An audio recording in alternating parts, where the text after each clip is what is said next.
Hi, this is Ms. Fitzmaurice, and this video is an introduction to circular motion. Okay, so by the time you're done watching this video and taking notes, you should know and be able to use circular motion terms. Okay, you should be able to solve circular motion problems, and that includes those that deal with forces. Okay, so first let's think about an example. We have a cute little ladybug, and this little ladybug is walking around in a circle. Okay, you can see at this moment its velocity is right like this, and it's going to keep walking and walking and walking around the circle. Okay, the period is the amount of time it takes our ladybug, and I'm going to say LB, ladybug, to walk around the circle.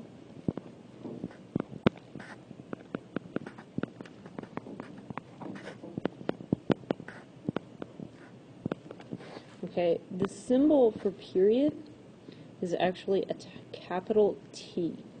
Okay, it's like the big time that takes to get around a circle. Tangential velocity, as we can see, as our ladybug walks, wherever our ladybug is, so like say our ladybug is right here, the instantaneous velocity of our ladybug will be tangential to the circle. So it's really just the velocity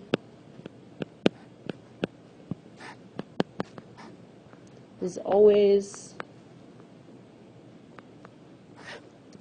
a tangent to the circle, meaning it only touches the circle at one place.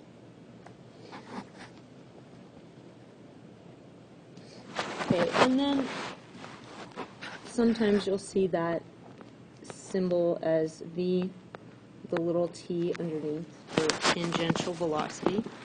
Other people will just use V. They'll leave out the tangential part.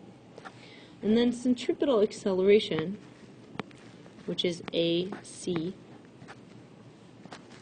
is really talking about the fact that even though the speed of this ladybug might be the same, she's walking at 1 meter per second or something, her velocity is changing direction. Okay, right here it's pointing kind of up and to the left. Now it's pointing straight up. Right here it would be pointing straight down.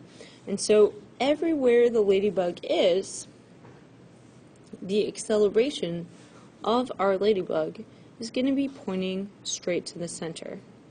So we have centripetal acceleration, AC, straight to the center.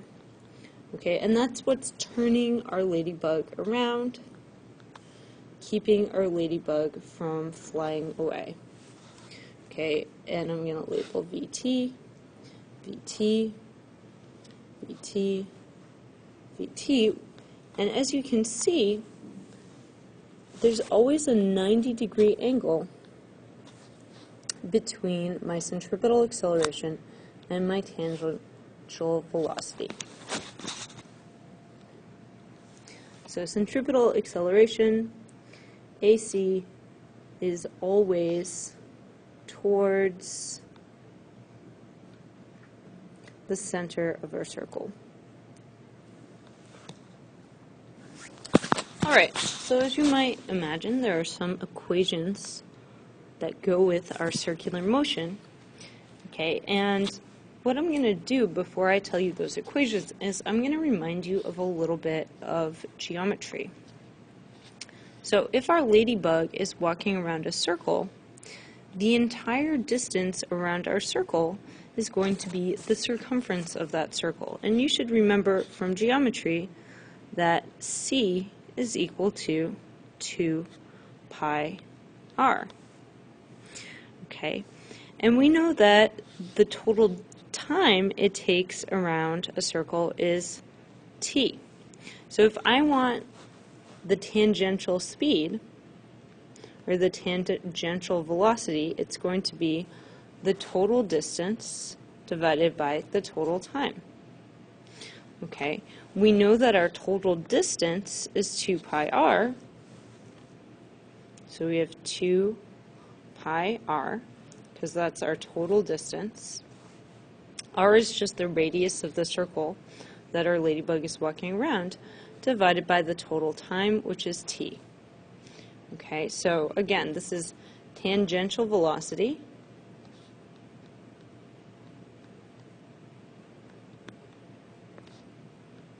Of course, this is going to be in meters per second.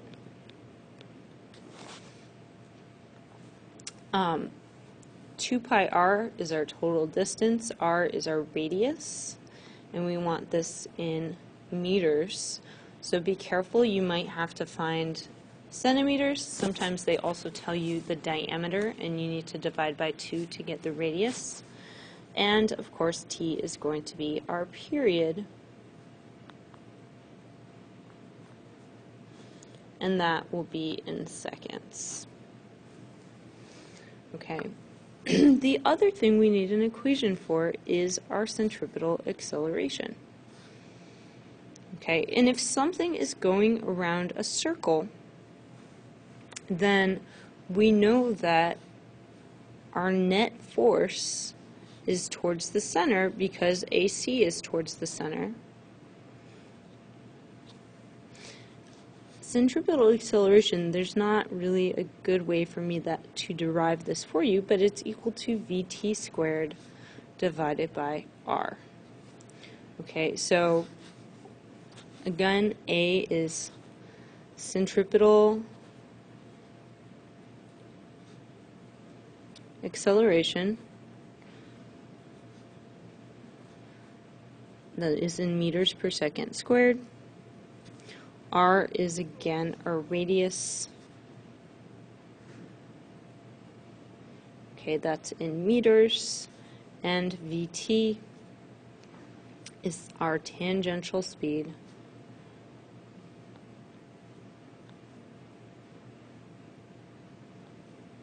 In meters per second. Alright, so here's an example of the type of problem you might see. It says, a 1,500 kilogram car drives in a circle. If the period is 20 seconds and the radius is 15 meters, what is the force of friction? And you might say, wait a second, we haven't talked about the force of friction at all. But if you think about it, when you're driving around in a circle, the force that's acting towards the center of the circle is your friction force. Okay, so FF is really the force acting towards the center. And so if we redraw this car, this is like a top view. I want to draw a side view of this car. I have a bunch of forces acting. Okay, of course I have Fn up, Fg down, and I have friction, Ff, towards the center of the circle. Okay, I know that sigma Fx equals max, and I know that x is towards the center of the circle, so ax is my centripetal acceleration. Okay, so let's see what we can plug in. We have only one force, so we know that the force of friction is equal to m times ax, which is ac, centripetal acceleration, which is Vt squared, divided by r. Okay. We also know that Vt is equal to 2 pi r divided by our period. Okay, so I can take this and plug it in for Vt over here, and I end up with Ff is equal to m times 2 pi r over t squared divided by r. Okay, I can plug numbers in. Okay, so at this point I know that my mass is 1500 times 2 pi radius of 15 divided by 20, all of this squared divided by 15. Okay, you can take a minute and put that into your calculator, and when you do that, you should get about 2220 newtons. All right, so what I did is I took the information that I had gotten about acceleration, and I knew that my net acceleration, my a in the x direction, had to be my centripetal acceleration. I used vt. Even though I didn't know a number for that, I could calculate it using vt equals 2 pi r over t, and I was able to plug this in to get a number. Alright, so here's another example problem. I want you to copy this down and try to do this yourself, and then check in to see if you've done it correctly. We have a rock. It's being twirled around, so this is like a top view on a string. Assume that this is perfectly horizontal, and I want you to find the tension. I guess I could have written Ft of the string. We know that the velocity is 8 meters per second, r of the circle is 0.4 meters, and I'm going to say that the mass of the rock is equal to 0.2 kilograms. Okay, so go ahead and try that, and then check back for the answer. Alright, so now that you've given some time to trying this, we realize from a side view that in the x direction, so we have something up. Maybe this isn't super realistic, but we have Fg down. In the x direction, we have Ft. Okay, and so we have Ft equals max. This is going around in a circle, so ax is equal to ac, which we know is v squared, or vt squared, divided by r. Okay, so to calculate ft, or we could say properly, this is like the x component of ft, we can plug in the mass, which is 0.2,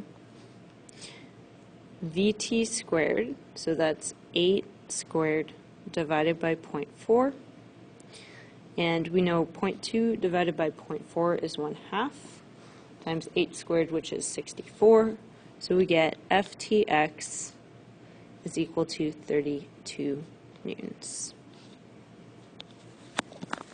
Alright, I hope this has given you a good idea of how to get started on circular motion problems. We will try some more examples in class tomorrow.